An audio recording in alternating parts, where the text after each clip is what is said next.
Bom dia, professores. Bem-vindos a mais um ATPC de Ciências Humanas.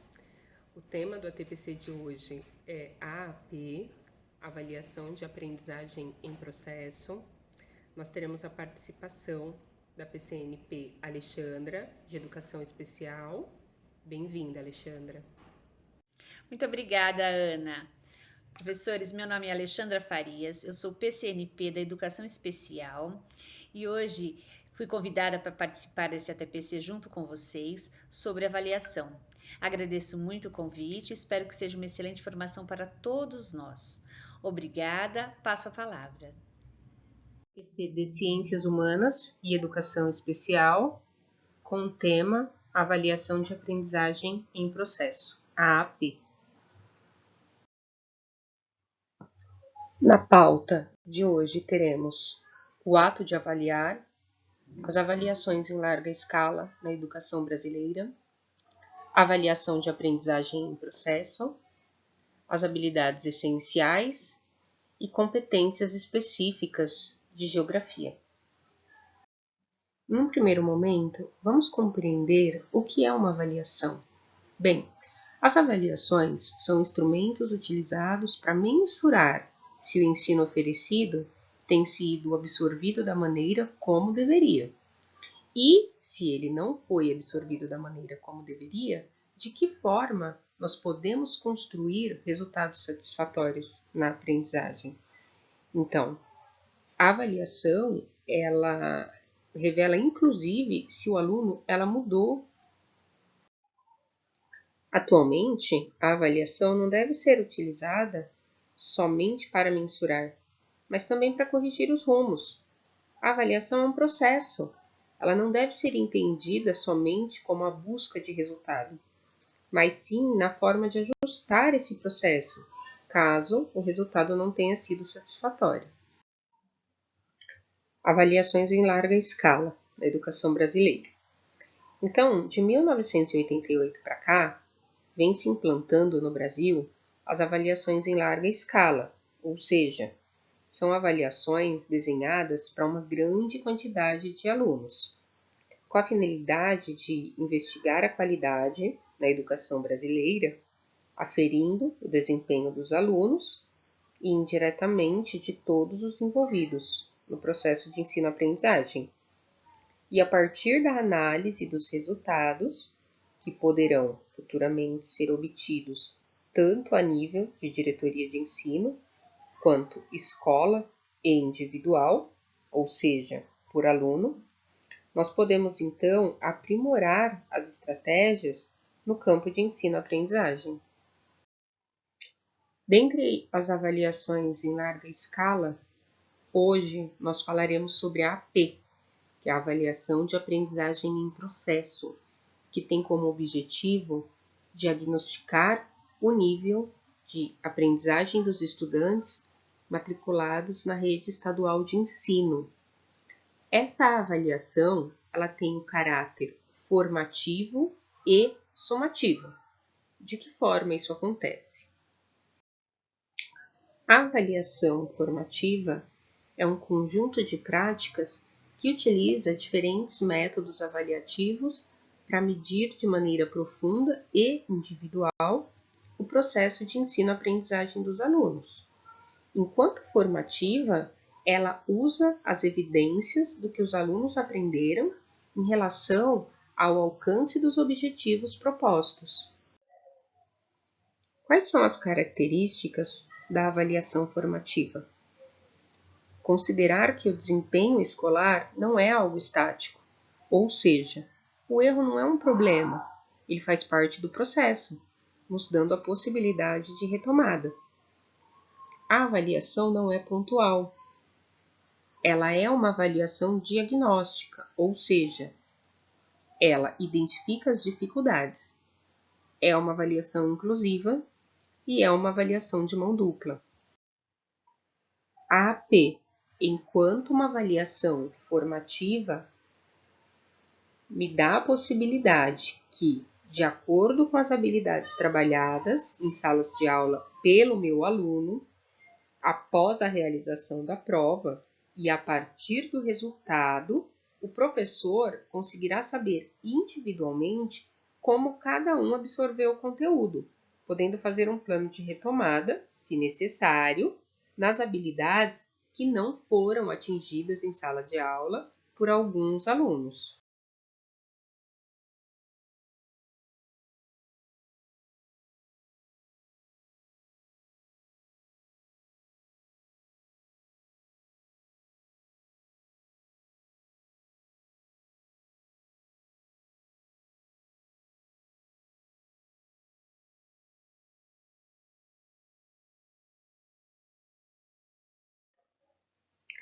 A avaliação somativa ela é bastante pontual e ela mede o fim de um ciclo de aprendizagem.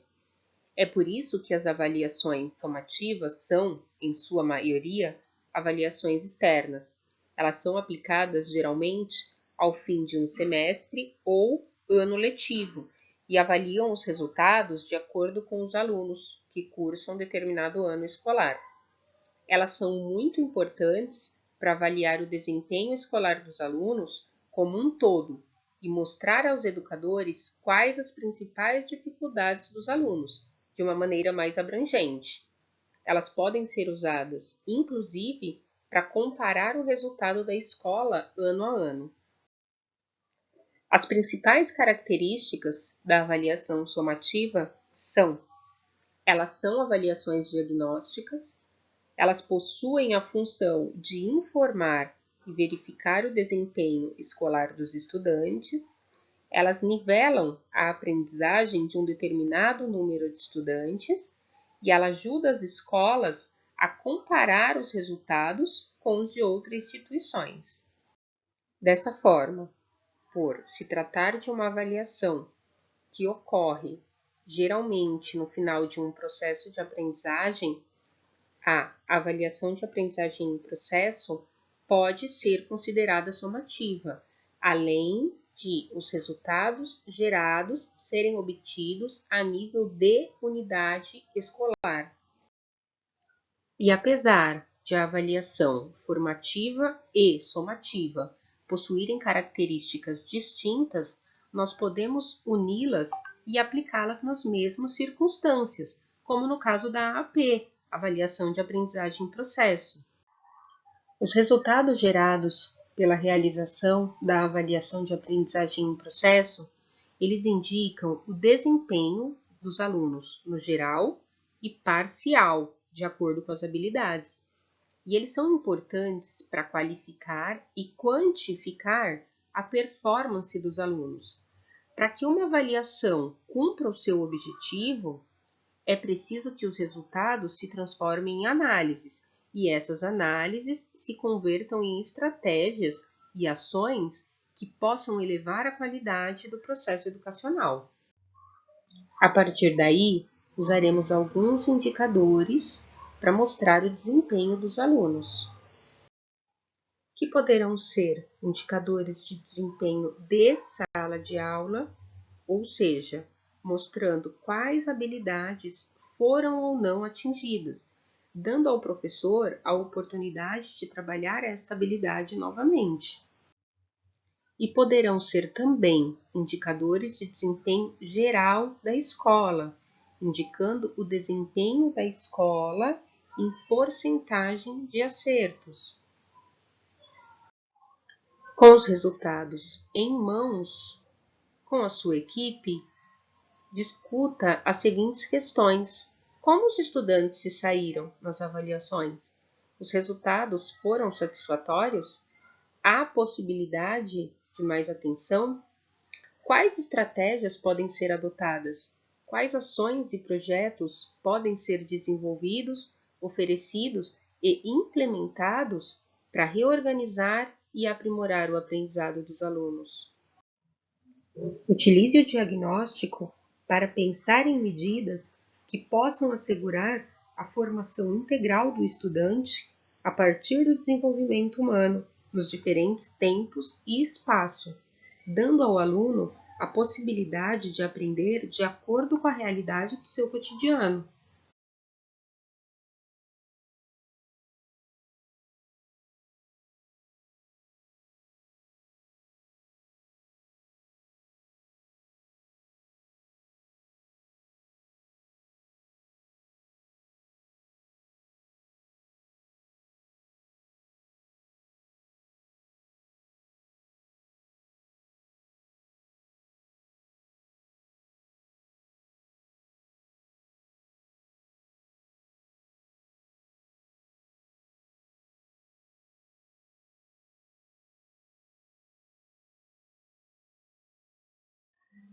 Os resultados da avaliação de aprendizagem em processo, após obtidos, serão publicados na plataforma SEDE, onde as escolas e professores terão total acesso. Lembrando que as avaliações de aprendizagem em processo são baseadas nas habilidades essenciais de cada disciplina e guiadas pelo currículo paulista, que devem ser trabalhados em sala de aula. As habilidades essenciais devem ser o foco do trabalho pedagógico. As habilidades essenciais se encaixam nas 5 unidades temáticas de geografia, que são elas: o sujeito e o seu lugar no mundo, conexões e escalas, mundo do trabalho, formas de representação e pensamento espacial e natureza, ambientes e qualidade de vida. Estas 5 unidades temáticas norteiam o ensino da geografia segundo a BNCC. Neste esquema que veremos a seguir, saberemos de que forma chegamos às habilidades trabalhadas em sala de aula. Então, sabemos que a unidade temática ela é norteadora de ensino prevista pela BNCC. Nós temos o objeto de conhecimento, que está relacionado ao conteúdo. Nós temos a ideia central, que trata de conjunto de planos de aula para ela se relacionar à habilidade. E, enfim, nós temos a habilidade, que é o plano a ser desenvolvido em sala de aula pelo professor. Então, se eu tenho uma unidade temática, mundo do trabalho, o meu objeto de conhecimento será a transformação das paisagens naturais e antrópicas. Qual será a ideia principal? Os processos de ocupação humana e transformação na natureza. Qual será a habilidade que deverá ser trabalhada em sala de aula? Mudanças na interação humana com a natureza a partir do surgimento das cidades. Então, este será o meu foco. As competências gerais da BNCC são conhecimento, pensamento científico, crítico e criativo, repertório cultural, comunicação, cultura digital, trabalho e projeto de vida, argumentação, autoconhecimento e autocuidado, empatia e cooperação, responsabilidade e cidadania. Nós temos também 7 competências específicas de geografia, que são elas. A primeira, utilizar os conhecimentos geográficos para entender a interação sociedade, natureza e exercitar o interesse e o espírito de investigação de resolução de problemas. Segunda, estabelecer conexões entre diferentes temas do conhecimento geográfico, reconhecendo a importância dos objetos técnicos para a compreensão das formas como seres humanos fazem uso dos recursos da natureza ao longo da história. Terceira, desenvolver autonomia e senso crítico para a compreensão e aplicação do raciocínio geográfico na análise da ocupação humana e produção do espaço, envolvendo os princípios da analogia, conexão, diferenciação, distribuição, extensão, localização e ordem. Quarto, desenvolver pensamento espacial, fazendo uso das linguagens cartográficas e iconográficas de diferentes gêneros textuais e das geotecnologias para a resolução de problemas que envolvam informações geográficas. Quinta, desenvolver e utilizar processos, práticas e procedimentos de investigação para compreender o mundo natural, social, econômico, político e o meio técnico científico e informal, avaliar ações e propor perguntas e soluções, inclusive tecnológicas, para questões que requerem conhecimento científico da geografia. Sexta, construir argumentos com base em informações geográficas, debater e defender ideias e pontos de vista que respeitem e promovam a consciência socioambiental e o respeito à biodiversidade e ao outro, sem preconceito de qualquer natureza. E a sétima, agir pessoal e coletivamente com respeito, autonomia, responsabilidade, flexibilidade, resiliência e determinação, propondo ações sobre as questões socioambientais com base em princípios éticos, democráticos, sustentáveis e solidários. Há quem ainda se confunda com competências e habilidades na educação. Vamos entender um pouquinho o que são cada uma delas. A competência, ela não se alcança, ela se desenvolve. Competência é fazer bem o que nos propomos a fazer, enquanto as habilidades estão associadas ao saber fazer. Dessa forma, eu posso desenvolver conhecimento, argumentação, responsabilidade e posso saber sobre como a interação humana modifica a natureza. Considerando um caso bem simples sobre habilidades e competências, um indivíduo nas séries iniciais vai aprender a ler e escrever. Quando ele domina esse processo, nós podemos falar que ele apresenta as habilidades de ler e escrever. O importante é que com essas habilidades ele alcance a compreensão de um texto a partir da sua leitura. Sendo assim, caso ele domine a escrita e a leitura, mas não consiga compreender os textos, ele não será competente para esse domínio. É preciso que o professor compreenda a dinâmica das competências e habilidades. Elas caminham juntas nas avaliações de aprendizagem. Temas transversais. Além das habilidades e competências específicas de cada disciplina, nós temos também os temas transversais, que compõem um conjunto aberto a novos temas, contemplando uma complexibilidade com a mesma importância das convencionais.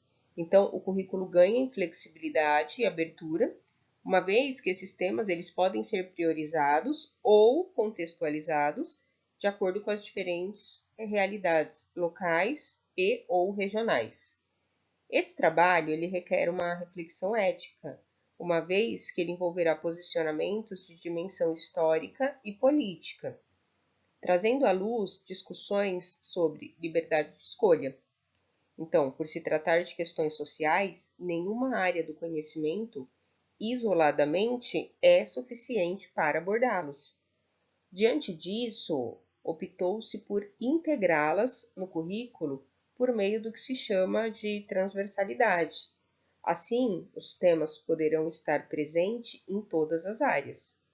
Porém, as áreas convencionais devem acolher os conteúdos e aplicá-las, mobilizando em torno das temáticas existentes. Lembrando que os temas não constituem novas áreas. A inclusão dos temas, ela implica na necessidade de um trabalho sistemático e contínuo no decorrer de toda a escolaridade, e elas permeiam toda a prática educativa. Qual a importância dos temas transversais?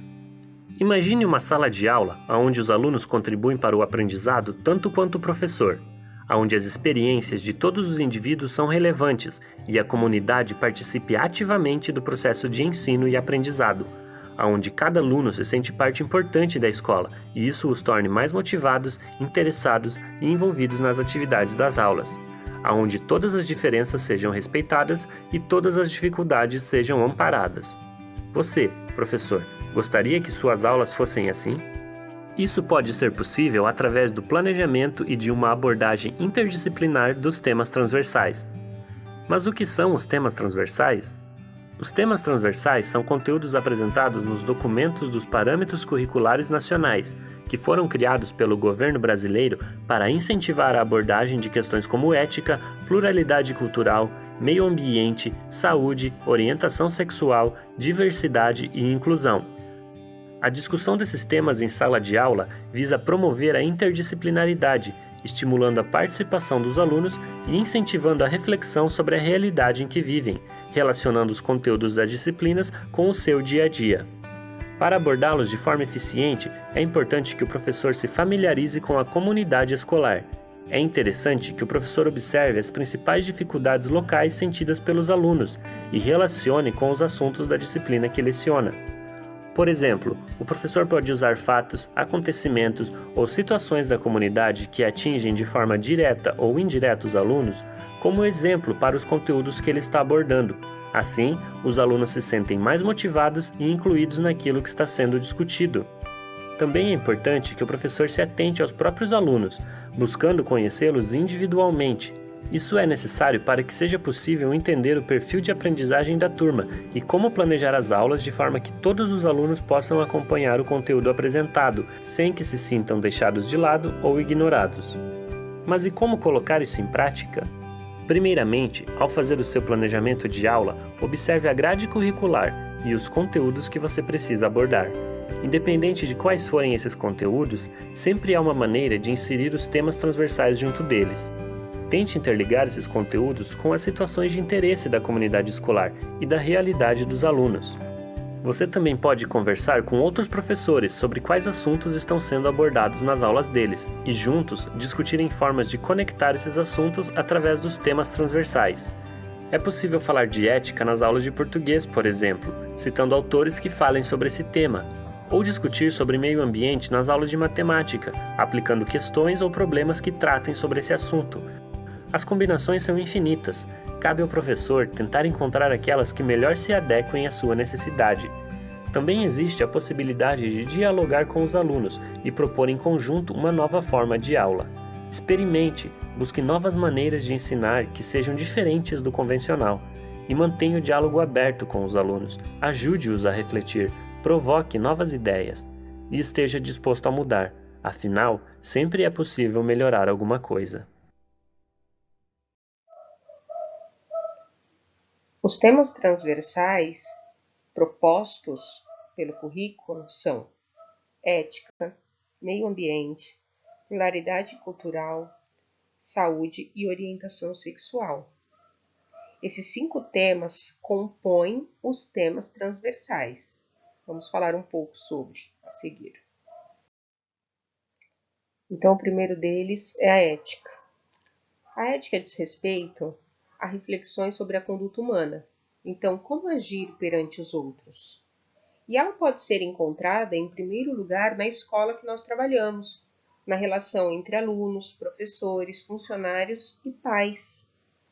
Em segundo lugar, ela pode ser encontrada nas disciplinas do currículo, uma vez que o conhecimento não é neutro a valores.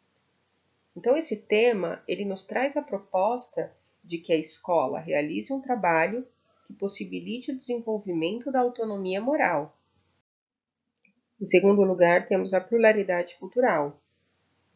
Para viver democraticamente em uma sociedade plural, é preciso respeitar os diferentes grupos e culturas que a constituem. Então, a sociedade brasileira é formada por diferentes etnias, por imigrantes de diferentes países, e isso nos coloca em contato com grupos diferenciados, além de que as regiões brasileiras têm características culturais bastante diversas, e essas diferenças no plano social e cultural muitas vezes são marcadas por preconceito e discriminação. O grande desafio da escola é investir na superação da discriminação e demonstrar a riqueza representada pela diversidade etnocultural, lembrando que a escola deve ser um local de diálogo, de aprender e de conviver, vivenciando a própria cultura e respeitando as demais. Em seguida, nós temos o meio ambiente. Então, a vida cresceu e se desenvolveu na Terra como uma trama, uma grande rede de seres interligados, independentes. Essa rede entrelaça de modo intenso e envolve um conjunto de seres vivos e elementos físicos. Para cada ser vivo que habita o planeta, existe um espaço ao seu redor, com todos os outros elementos e seres vivos, que com ele interagem por meio de relações e troca de energia. E isso constitui o meio ambiente. O ser humano faz parte do meio ambiente e, portanto, são objetos da área ambiental. Ao longo da história, o homem se transformou pela modificação do meio ambiente, criando culturas, estabelecendo relações econômicas e etc. Então fica uma reflexão. Essa relação homem versus meio ambiente, ela é adequada e equilibrada? Saúde. O nível de saúde das pessoas reflete a maneira como elas vivem. Numa interação dinâmica entre potencialidades individuais e condições de vida. Então, não se pode compreender ou transformar a situação de um indivíduo ou de uma comunidade inteira sem levar em conta que ela é produzida pelas relações com o meio físico, social e cultural. Falar de saúde implica levar em conta, por exemplo, a qualidade do ar que nós respiramos, o consumismo desenfreado e a miséria, a degradação social e a desnutrição, as formas de inserção das diferentes parcelas da população no mundo do trabalho, o estilo de vida pessoal. Então, atitudes favoráveis ou desfavoráveis à saúde são construídas desde a infância pela identificação com valores observados com modelos externos ou grupos de referência. Então, a escola ela cumpre o papel destacado na formação dos cidadãos para uma vida saudável, na medida em que o grau de escolaridade em si tem total associação com o nível de saúde dos indivíduos ou dos grupos populacionais.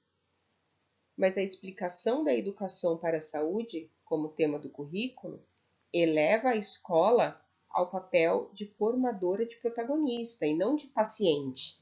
Então, ela é capaz de valorizar a saúde, discernir e participar de decisões relativas à saúde individual e coletiva.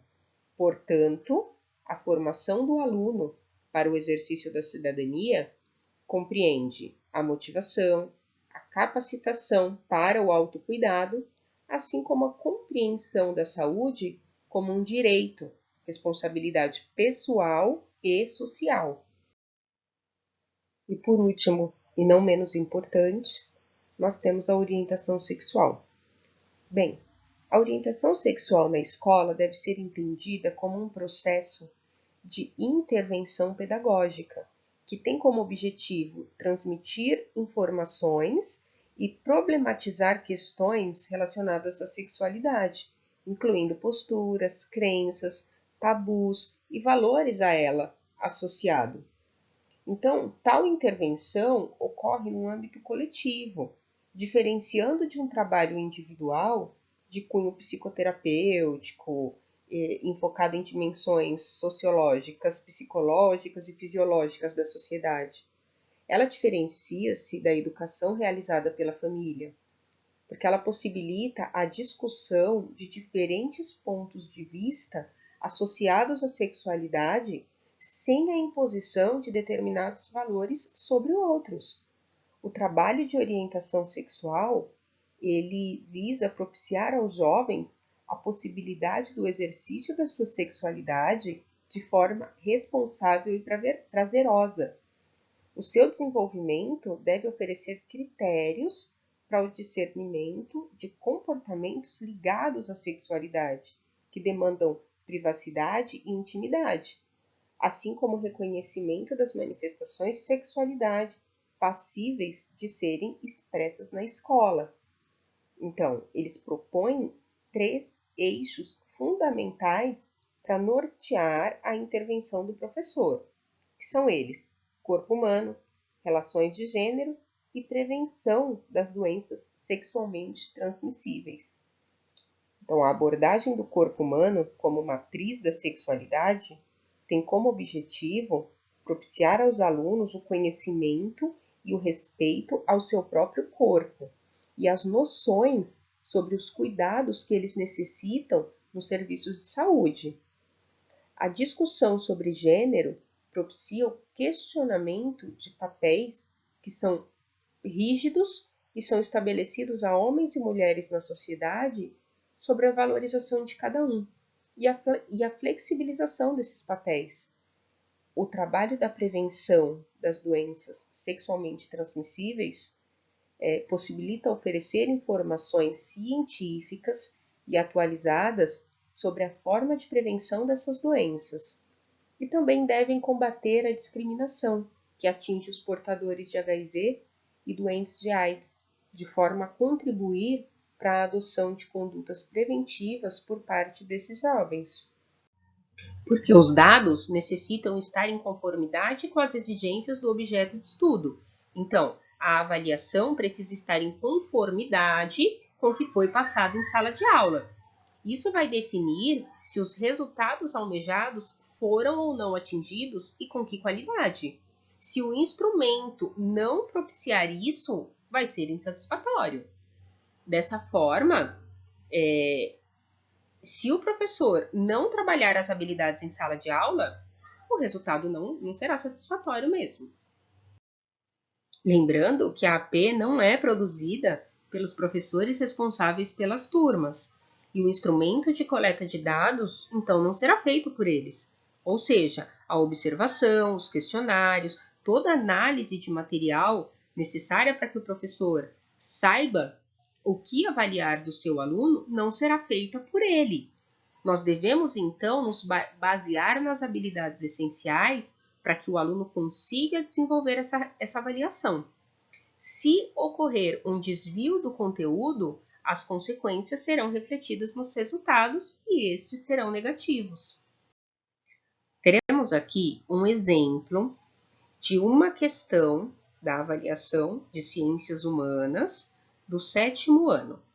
Então, essa imagem retrata o bioma amazônico que apresenta características de formação relacionadas à existência de rios intermitentes que desaparecem durante o período de seca. B. A influência da convergência entre placas tectônicas que causa elevação do relevo. C. Ao regime climático equatorial com temperaturas elevadas e alta pluviosidade. D. Ao tipo de solo calcário e rico em fragmentos de rocha e matéria orgânica. A habilidade: identificar as generalidades e singularidades dos biomas brasileiros. Ela é trabalhada em geografia no 7º ano do ensino fundamental, no 1º bimestre. Então, se o professor não trabalhar as habilidades de forma correta, o resultado da avaliação será negativo.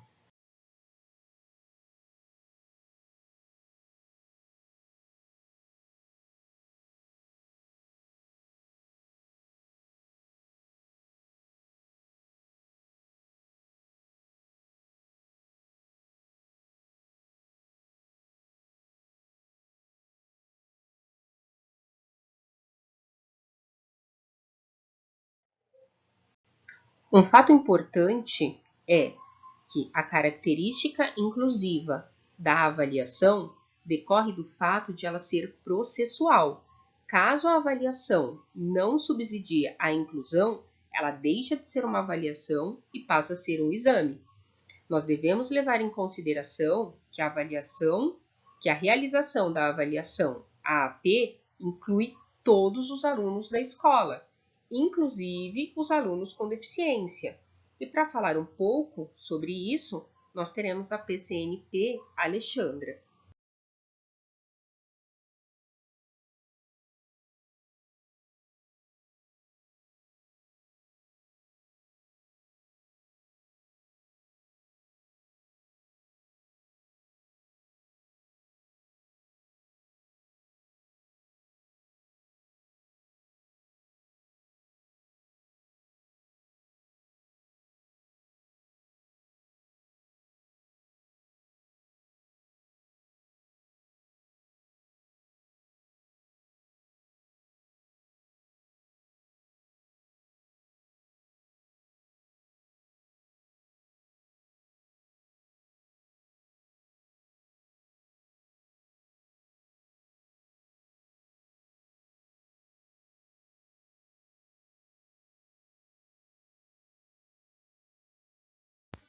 Obrigada, Ana.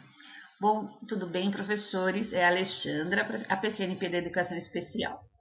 Professores, essa avaliação diagnóstica, neste momento, como que ela vai ser feita? Ela é feita num sistema de igualdade. Esta prova, ela vem igual para todos os alunos. Não há uma diferenciação de um aluno com deficiência intelectual, com TEA, síndrome de Down. Nenhuma prova é diferente. Elas são feitas num sistema de igualdade. Porém, se estas provas são feitas com igualdade, os alunos da educação especial, para realizar esta prova, eles serão prejudicados, pois eles não vão conseguir acompanhar, interpretar e resolver os exercícios propostos. Então, de acordo com o novo guia da flexibilização da educação especial, os professores da sala regular, eles podem auxiliar o aluno com deficiência. De que forma? Fazendo a leitura, ajudando na interpretação, com o entendimento da prova, auxiliando o aluno da melhor forma possível. Isso pode ser feito pelo professor da sala regular. Esse aluno tendo diagnóstico, ele pode ser auxiliado também pelo professor de sala de recursos. Ele tem essa possibilidade de flexibilização do currículo para que ajude ele, no momento da prova, a responder às suas provas. Aqueles que têm condições de ser feito essa flexibilização.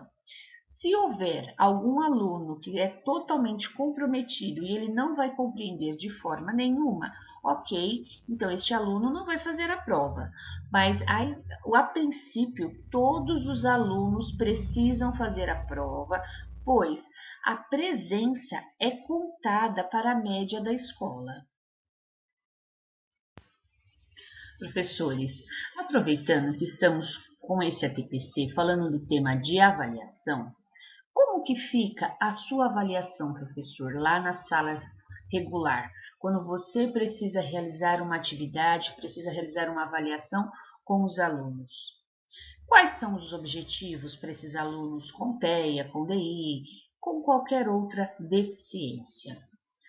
Então, vamos aproveitar esta formação e já tocar um pouco nesse assunto e esclarecer, na medida do possível, um pouquinho sobre o que é a avaliação para uma criança com deficiência.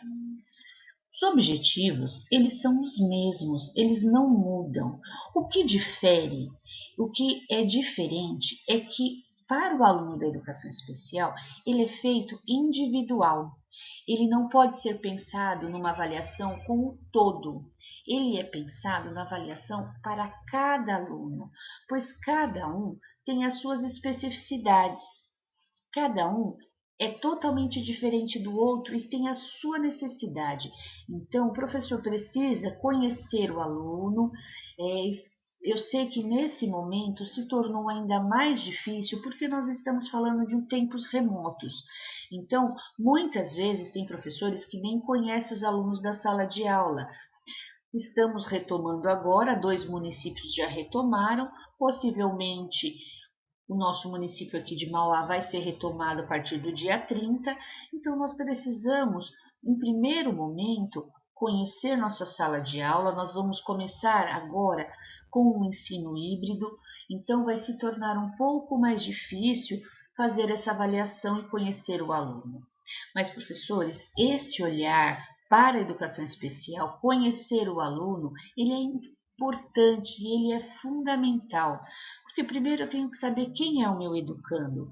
Ele sabe ler, ele sabe escrever, ele tem uma boa oralidade, quem ele é, porque um é diferente do outro. E aí a gente precisa focar na potencialidade desse aluno. Como eu falei, de repente ele não escreve, mas ele tem uma interpretação maravilhosa, ele consegue falar muito bem. Você explica o conteúdo para ele e oralmente ele vai te dar todas as respostas. Então aí está está a sua qualidade. É nessa potencialização que a gente precisa prestar atenção para que a gente possa avaliar o aluno e comece a pegar esse ponto de partida para olhar o aluno de uma outra forma, pensar no que ele pode desenvolver, não nas suas limitações. Porque suas limitações, é claro, todo mundo já sabe, todo mundo já viu, mas é começar a mudar o olhar, é começar a prestar atenção nesse aluno. O próprio currículo paulista, ele fala da equidade, que é o direito do aluno de aprender, de estar na escola.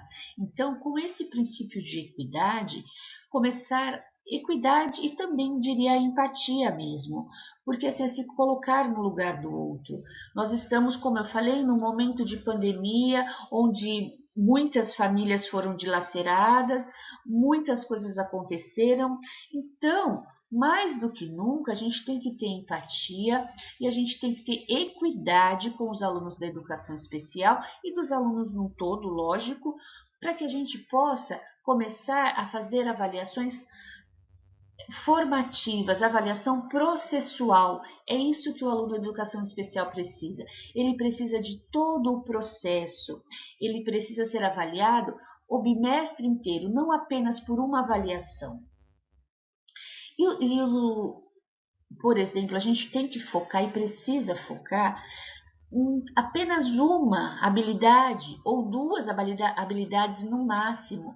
Não adianta você querer fazer todas as habilidades em todas as atividades da mesma forma. Não, as crianças da educação especial, eles são diferentes, eles têm o tempo deles.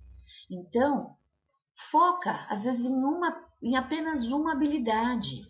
E dentro dessa habilidade, você vai trabalhar todo o seu conteúdo.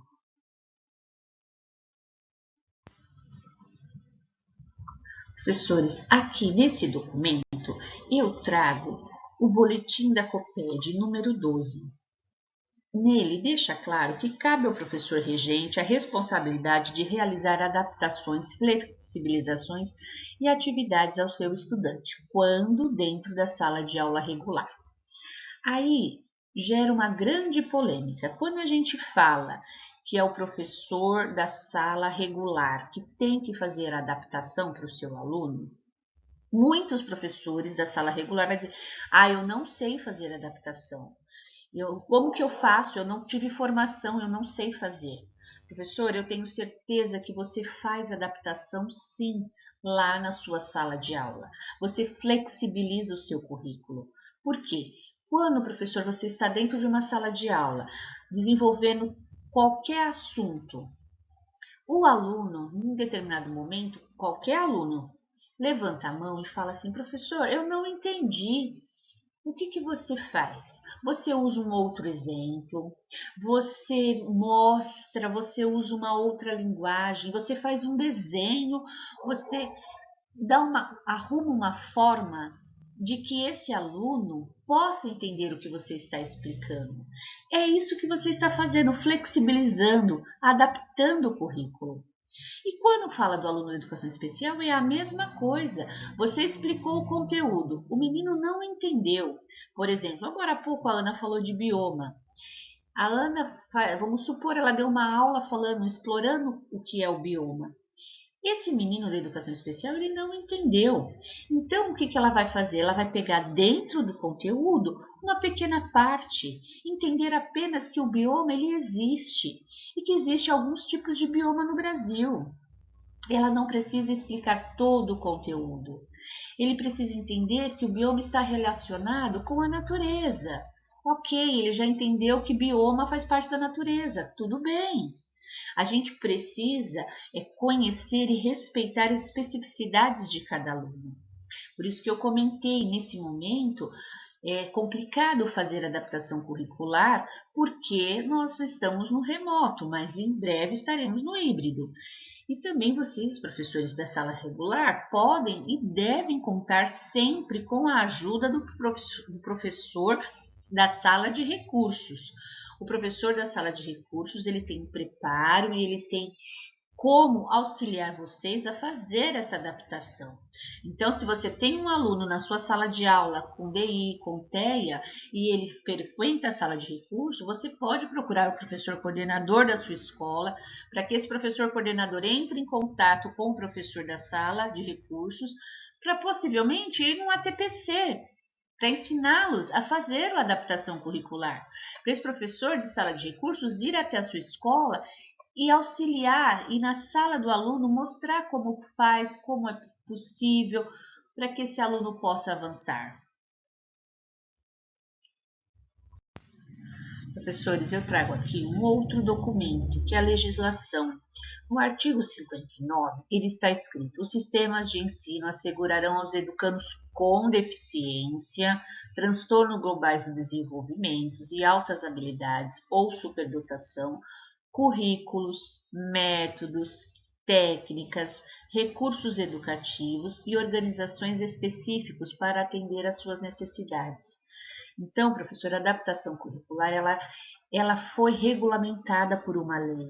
Então, ela existe e ela precisa ser feita, ela precisa ser cumprida para que todos os educandos tenham o direito de ser protagonista da sua história, para que todos possam participar da educação da escola como um todo.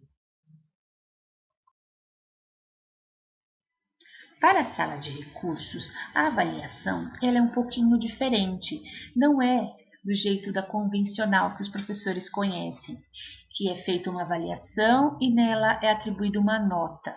Na sala de recursos, nós não damos notas, não tem um conceito 1, 2, 3.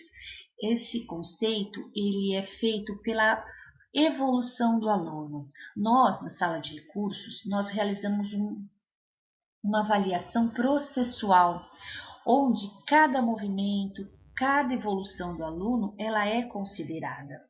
E para ser feito essa avaliação, é conhecida pelos professores de sala de recursos como o anexo 1, e nela são verificadas as 10 áreas de condutas adaptativas, que é comunicação, autocuidado, a vida no lar, habilidades sociais, desempenho na comunidade, independência na locomoção, saúde e segurança, habilidades acadêmicas funcionais, lazer e trabalho.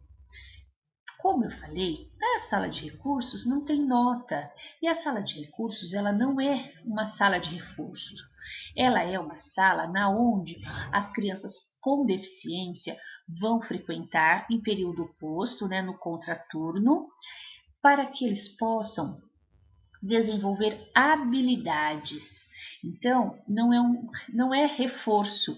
Ela não vai para a sala de recursos para fazer um reforço de matemática, de português, de história. Não, ela vai para a sala de recursos com a intenção de desenvolver as suas habilidades. E o professor especialista, ele procura de todas as formas desenvolver aquilo que é mais funcional para o aluno. Na sala de recursos, esse plano de atendimento individual, que é o PAI, é o que mais norteia os professores, porque, como eu falei, no primeiro momento a gente faz uma avaliação inicial de como é esse aluno, onde ele vive, quem são os familiares, qual é a comunidade onde ele está inserido. Após toda essa análise sociocultural da criança, nós começamos a traçar objetivos, metas para a evolução dessa criança. Onde ela pode melhorar, onde a gente precisa intervir para que ela possa evoluir no seu processo de aprendizagem. Esse plano de atendimento individual, ele faz esse norteamento, ele nos mostra por onde devemos começar. E para os professores da sala regular, seria bem interessante também vocês criarem esse plano de atendimento, porque ele é necessário para que você, professor da sala regular, também saiba quem é o seu aluno, aonde ele se encontra, que fase do desenvolvimento que ele se encontra, o que ele sabe, o que ele precisa saber, o que é fundamental que ele conheça, que ele saiba. Então, este plano é essencial para todos trabalharem, tanto o pessoal da sala de recurso como os professores também do regular, porque ele vai ser o nosso norteador.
um grande mito da educação especial. Muitos coordenadores, professores dizem: olha, o aluno tem TEA, dá um 5. O aluno é síndrome de Down, dá um 5. É azul. Professor, o aluno lá da sua sala de aula regular, normal. Você trabalha o bimestre inteiro, você faz atividades e esse aluno você dá uma determinada nota. Dessa nota que você atribui ao seu aluno, você tem evidências por que lhe foi atribuído aquela nota.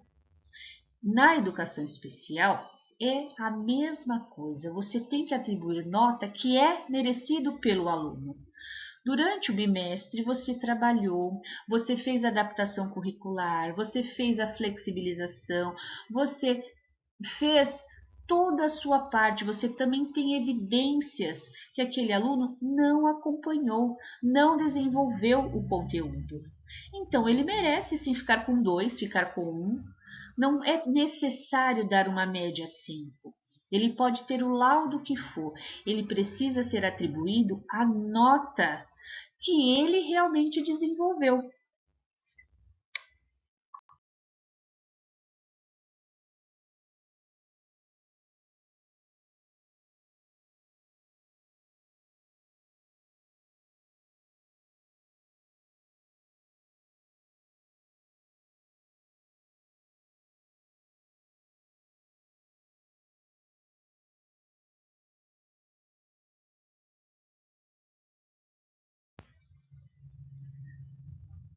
Sim, o aluno da educação especial, ele pode reprovar. Se ele não desenvolveu nenhum conteúdo, não houve nenhuma evolução. Os professores fizeram a flexibilização, a adaptação, a adequação curricular e esse aluno não compreendeu. Ele pode sim e deve ficar reprovado. Agora, porém, também cabe sempre um bom senso no sentido, esse aluno no primeiro bimestre tinha 1, conseguiu ficar com 2, com 3, com 4. Houve uma evolução, então ele pode ser aprovado. É analisar caso a caso. Às vezes ele não atingiu o objetivo total, mas ele, durante esse ano letivo, ele se esforçou, ele participou, ele fez a atividade do jeito dele, ele procurou cumprir os prazos na entrega dos trabalhos, ele teve uma responsabilidade de entregar o trabalho. Pode ser que o trabalho estava muito ruim, na sua opinião ou na opinião do conteúdo. Ok, professor, mas e o todo? Ele pesquisou, ele fez, ele cumpriu o prazo, isso também deve ser considerado. Então, a gente pode reprovar, claro, mas também pode aprovar dando mérito a outras avaliações, a ter um olhar mais apurado e um olhar com mais cuidado para que esse aluno também não seja prejudicado. Porque, lógico, a média igual aos demais, jamais ele vai atingir. Mas uma evolução aconteceu? Aconteceu. Então, ele tem o direito de passar para o próximo ano série que ele com os demais amigos.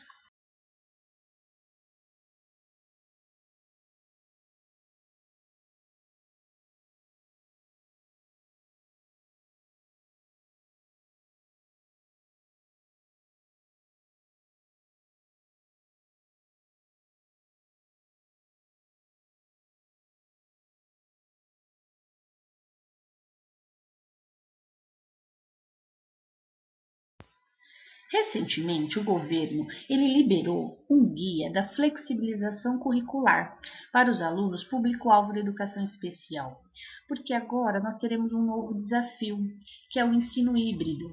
E com esse novo ensino híbrido, nós, professores, temos a possibilidade de flexibilizar o currículo. Então, é mais uma ferramenta que, além da adaptação curricular, você pode utilizar, porque com a flexibilização do currículo, você tem outros recursos, que é o centro de mídias, o canal de televisão, E você pode também adaptar essas atividades nesse plano de aula, como eu falei anteriormente. O plano de aula ele pode ser muito mais abrangente com a flexibilização curricular. A flexibilização curricular, ela é mais ampla. O aluno não é para fazer uma atividade diferente, fugir do seu conteúdo. Dentro do seu conteúdo, você vai fazer uma flexibilização, propor atividades que contemplem as especificidades dos seus estudantes, o público-alvo da educação especial. Esses alunos, eles têm mais uma possibilidade de adaptação, de flexibilização, de adequação. Então, vai caber conhecer as especificidades de cada aluno para que você, professor, possa contemplar da melhor forma as atividades para o seu aluno. Professor, aqui eu trago para vocês um exemplo de como fazer a adaptação, a flexibilização. Então, vamos supor que dentro do conteúdo de geografia, você esteja trabalhando cartografia com os seus alunos. Então, aqui está um exemplo de como você pode fazer uma adaptação.